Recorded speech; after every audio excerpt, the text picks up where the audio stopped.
Hello students, welcome in KV classes. आज हम लोग डिस्कस करेंगे चैप्टर 5 के अंदर पोलर फॉर्म। ठीक है, ये पोलर फॉर्म जो है ना बहुत ज़्यादा इम्पोर्टेंट है और स्पेशली जो नॉन मेडिकल स्टूडेंट्स हैं उनके लिए तो आगे बहुत ज़्यादा यूज़ होने वाली है। ये बीटेक में भी आएगी और बीएससी में भी आएगी। ठीक है, तो इसलिए आप देखो पोलर फॉर्म एक्चुअली क्या होता है कि जब हमारे पास जो z होता है वो होता है आपका a प्लस आयोटा b।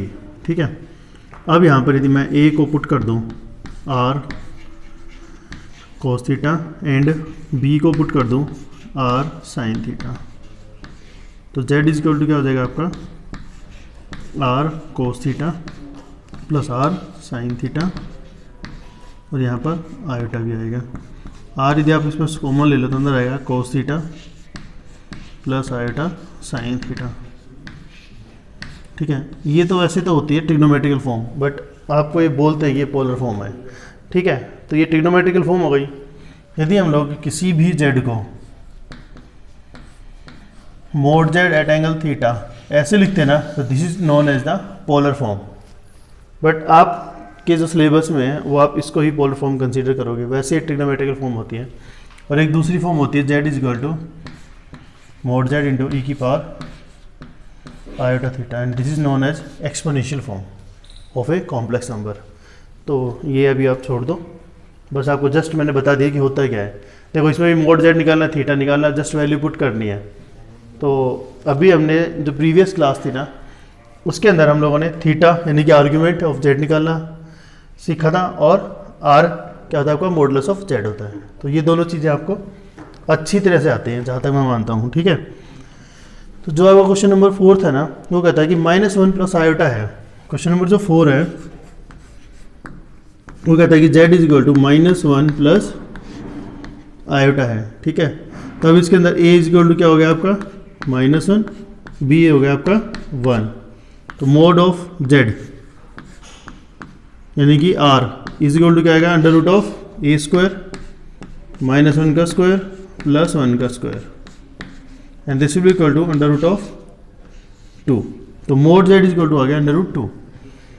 ठीक है, जैसे इसके अंदर आप पुट करोगे सारी values a is equal to r cos theta, b is equal to r sine theta, then यहाँ पर a क्या है आपका -1 एंड b कितना है आपका 1, r cos theta is equal to -1, r sine theta is equal to 1, ऐसे करके। अब थीटा क्या होता है tan inverse of imaginary part divide by real part and this will be equal to tan inverse of b by a. तो b कितना है 1 और a कितना है -1, तो tan इनवर्स ऑफ -1 आ गया ये। अब यहाँ पर tan क्या है, अब देखो tan इनवर्स 1 कितना होता है वो हमें पता ही है, कितना होता है ये π/4। अब यहाँ पर जो हमारा नंबर है वो कौन से क्वाड्रेंट में, सेकंड क्वाड्रेंट में। सेकंड में tan नेगेटिव होता ही है, तो सेकंड क्वाड्रेंट के लिए आप इसको क्या करोगे π माइनस π/4 कर दो। तो पाई में से π/4 माइनस करोगे तो कितना आएगा 3π/4, यानी कि जो एंगल होगा हमारा थीटा वो क्या रहेगा 3π/4, दिस विल इक्वल टू 3π/4। अब सारी वैल्यू आ गई, थीटा आपके पास आ गया, आर आपके पास आ गया, तो जेड क्या आएगा पोलर फॉर्म में z is equal to under root 2 into cos 3π/4 plus iota sine 3π/4। ये आपका आंसर आ गया। क्लियर। अब जो क्वेश्चन नंबर 5 है वो है -1 माइनस आयोटा।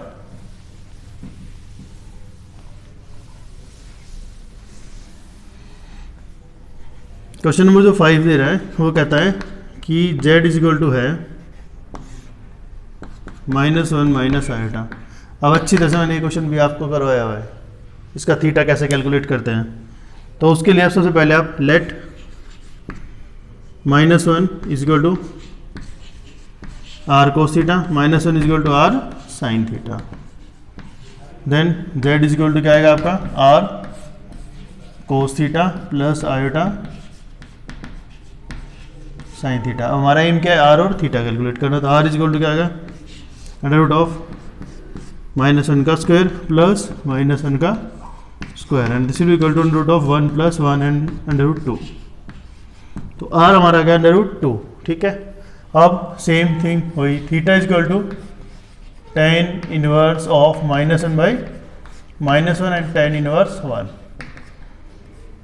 अब tan इनवर्स 1 अपना वही होता है, क्या होता है, tan inverse 1 is equal to होता है π/4।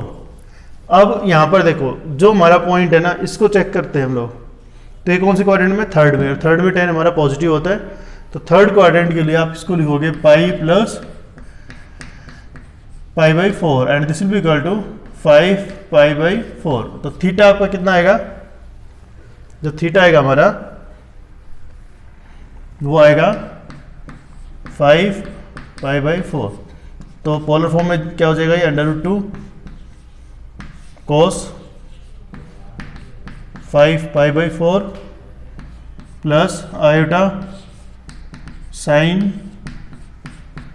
5π/4। ठीक है, क्लियर।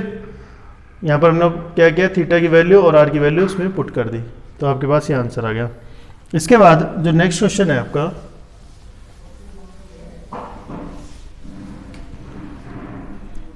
क्वेश्चन नंबर 6, उसमें कहता है कि z इज इक्वल टू दिया हुआ है -3। तो यहाँ पर मान लो +0 आयोटा, तो put -3 is equal to r cos theta and 0 is equal to r sin theta. Now वही सेम रूल कि आप क्या कैलकुलेट करोगे, आप सबसे पहले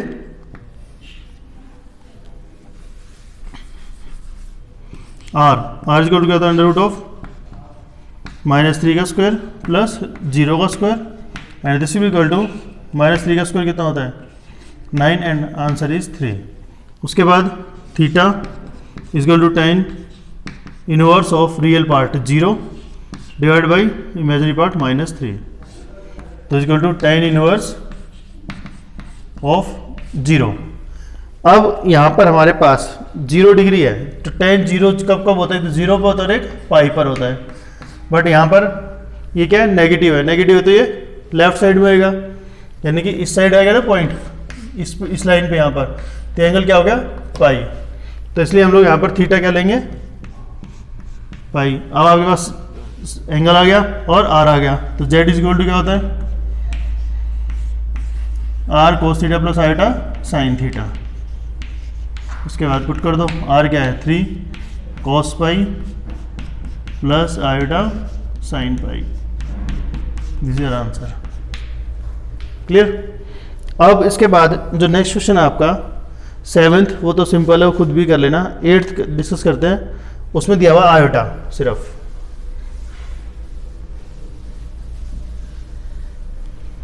अब आपको क्या दिया हुआ है, z is equal to iota. तो अब सेम थिंग वही, let a is equal to यानी कि 0 r cos थीटा, आपने पुट कर दिया 0, r sin theta is equal to 1। तो z इज इक्वल टू क्या हो जाएगा, r into cos theta plus iota sine theta. अब उसके बाद r निकालोगे अंडर रूट ऑफ 1 का स्क्वायर, यानी पहले तो 0 का स्क्वायर प्लस 1 का स्क्वायर एंड 1। ठीक है, अब थीटा क्या होता है आपका,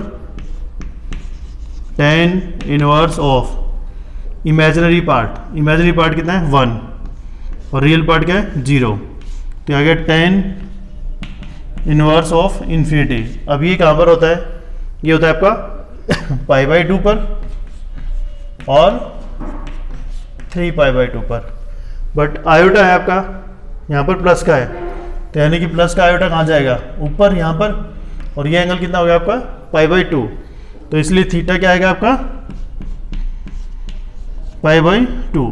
अब उसके बाद आप इसको आगे कर दो, तो z इक्वल टू क्या हो जाएगा, ये r कितना है 1 cos π/2 प्लस आयोटा साइन π/2, ये आपकी आ गई पोलर फॉर्म। ठीक है, तो इसके साथ ही आपकी एक्सरसाइज 5.2 कंप्लीट होती है।